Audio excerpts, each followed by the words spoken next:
Have you ever wondered if women accept criticism differently than men?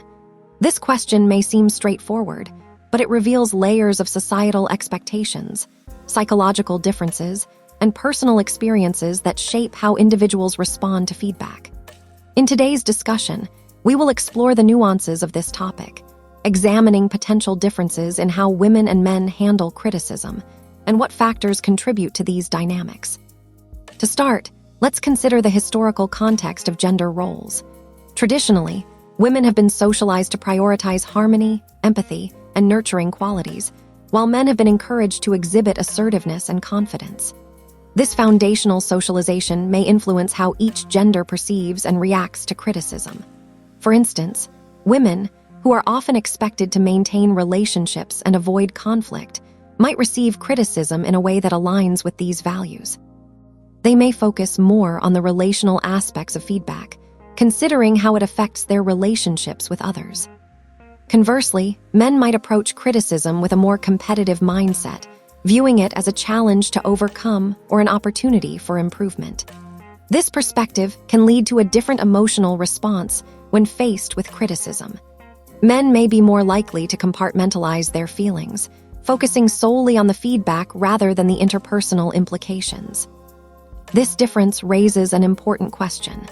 Do these ingrained societal norms create a distinct pattern in how criticism is accepted by each gender? Research in psychology supports the notion that men and women often process criticism differently.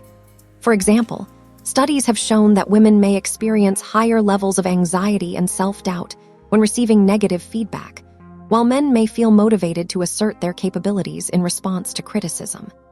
This observation doesn't imply that one reaction is better than the other, but it highlights the varying emotional landscapes that both genders navigate. Additionally, it's crucial to acknowledge that not all women or men fit neatly into these patterns. Individual experiences, cultural backgrounds, and personal resilience play significant roles in how one responds to criticism. For instance, a woman who has been conditioned to manage conflict effectively might handle criticism with grace and confidence, while a man who has struggled with self-esteem issues may react defensively. This complexity makes it essential to avoid sweeping generalizations about gender responses to criticism. Moreover, societal expectations can also shape how feedback is delivered. Women may be more likely to receive criticism in a way that emphasizes emotional impact, focusing on how their actions affect others. This kind of feedback can be particularly challenging, as it may evoke feelings of guilt or inadequacy. In contrast, men are often given more direct, performance-based feedback that concentrates on results rather than emotional consequences. This divergence in feedback styles can influence how each gender perceives and internalizes criticism. Let's delve deeper into the dynamics of gendered communication styles. Women tend to employ a more collaborative approach when discussing issues, often seeking consensus and input from others. This collaborative style can make women more receptive to criticism when it is presented in a constructive manner. For example, if a colleague offers feedback on a presentation with a supportive tone, a woman may be more inclined to accept the criticism and use it for growth. On the other hand, men often adopt a more assertive communication style, which can lead to a perception of criticism as a personal attack. Thus, the tone and delivery of feedback can significantly impact how it is received. An assertive, straightforward critique might resonate well with a man, while the same approach could feel harsh or demotivating to a woman. This difference in communication underscores the importance of tailoring feedback to the recipient's preferences and emotional needs. Interestingly, the context in which criticism is delivered also matters. Public criticism can be particularly challenging for women, who may fear being judged more harshly than their male counterparts. This fear can lead to a reluctance to accept feedback openly, as the need to maintain social standing and relationships can feel overwhelming. Men, while also affected by public criticism, might be more inclined to brush it off and view it as an opportunity to prove themselves. As we navigate these discussions, it's essential to consider the impact of workplace dynamics. In professional settings, the acceptance of criticism can vary significantly based on gender. Women may face the added challenge of being perceived as overly emotional or sensitive, which can affect how their reactions to criticism are interpreted. This perception can create a cycle where women feel the need to manage their responses carefully, potentially leading to a defensive stance when receiving feedback. In contrast, men may not face the same scrutiny regarding their emotional responses, allowing them to engage with criticism more freely. This disparity raises important questions about how organizations can foster an environment where all individuals feel comfortable receiving and acting on feedback. Creating a culture that values constructive criticism, regardless of gender, is vital for personal and professional growth. To further explore this topic, let's consider some real-life scenarios. Imagine a workplace meeting where a project's shortcomings are discussed. A male team member receives criticism about his approach, but responds with confidence, focusing on how he can improve moving forward.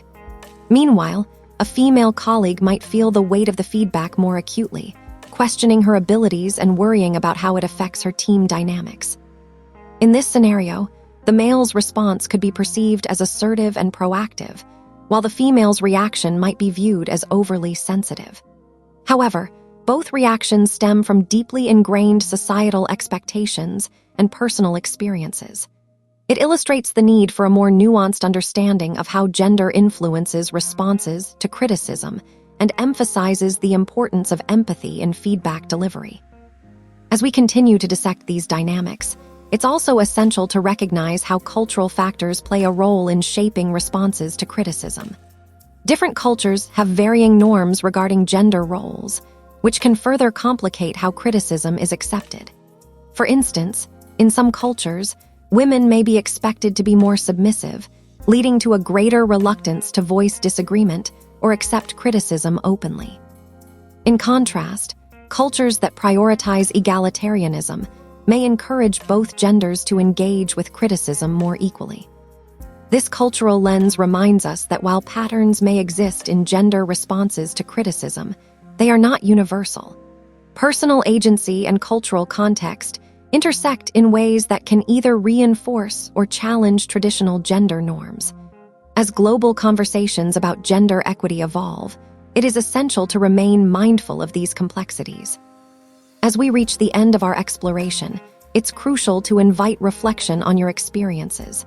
How do you perceive criticism in your life? Have you noticed differences in how men and women around you respond to feedback? These questions can serve as a catalyst for deeper discussions about gender dynamics and personal growth. In conclusion, the question of whether women accept criticism differently than men is multifaceted. While societal expectations, communication styles, and cultural contexts contribute to varying responses, it's essential to approach this topic with openness and empathy. Understanding the nuances behind these dynamics can help foster an environment where individuals feel comfortable receiving feedback, regardless of gender. We encourage you to share your thoughts and experiences in the comments below. How have you navigated criticism in your life? What insights have you gained from your interactions with different genders? Engaging in this conversation can help us all learn and grow together. Thank you for joining us in this exploration of gender dynamics and the acceptance of criticism. If you found this discussion thought-provoking, consider subscribing to our channel, Silk Masks, for more content that delves into the complexities of gender relationships and personal experiences. Let's continue this journey of understanding together.